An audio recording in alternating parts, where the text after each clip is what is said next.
जय हिंद। देखिए, कश्मीर का बैसरान घाटी जो है ये बहुत ही अपने सुंदर दृश्य के लिए प्रसिद्ध है, इसीलिए इसे मिनी स्विट्जरलैंड कहा जाता है। जिस कारण इस जिले में बहुत ज़्यादा, इस घाटी में बहुत ज़्यादा भारत के अन्य राज्यों से सैलानी पर्यटक घूमने जाते हैं। ये पहाड़ों से घिरा हुआ है।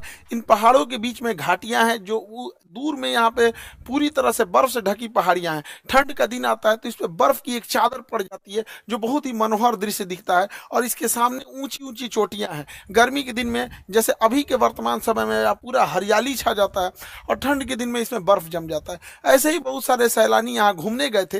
हालांकि ये जगह बहुत ही प्रसिद्ध है। पहलगांव जो जगह है, पहलगांव में ये घाटी है। पहलगांव जो जगह है वहां से ये घाटी लगभग आधे से 1 घंटे के डिस्टेंस पे है। पहाड़ों पर आधा ज्यादा दूरी नहीं होती है, लेकिन घुमावदार रास्ता का होने की वजह से दूरियां बढ़ जाती हैं।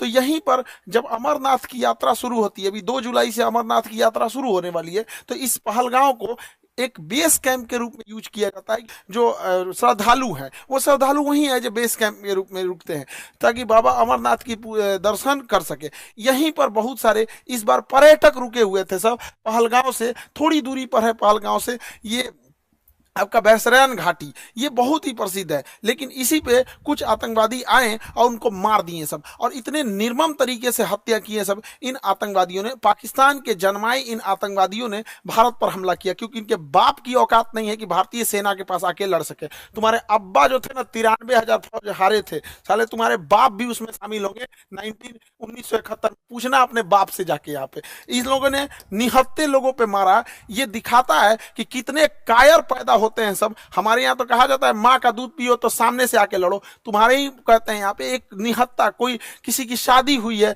कुछ दिन पहले हुई है, वहां पर जाके मार दिया। एक जिम्मेदारी लिया है रेसिस्टेंस फंड। बताइए इनके बच्चे का क्या गुनाह था? बताइए, इनका बच्चा अच्छा मार्क्स लाया तो घूमने के लिए यहाँ आ गए। किसी की शादी 1 हफ्ते हुई है, किसी के हस्बैंड को मार दिया गया, वो कह रही है कि मेरे हमको भी मार दो यहाँ, लेकिन कह रहे नहीं तुम अपनी सरकार को जाके बताओगे। अरे सरकार को तो पता चल गया है, लेकिन हम लोग को जो बना अभी इलाज होगा इसका अच्छा से यहाँ पे।